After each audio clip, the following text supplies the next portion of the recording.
أعوذ بالله من الشيطان الرجيم.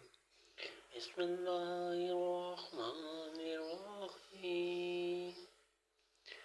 يا أيها الذين آمنوا استعينوا بالصبر والصلاة إن الله مع الصابرين.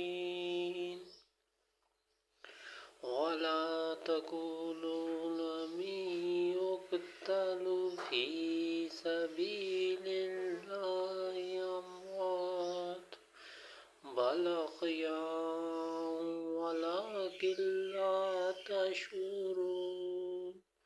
ولنبلونكم بشيء من الخوف والجوع ونقص من الأموال والأنفس والثمرات وبشر الصابرين. آمنت بالله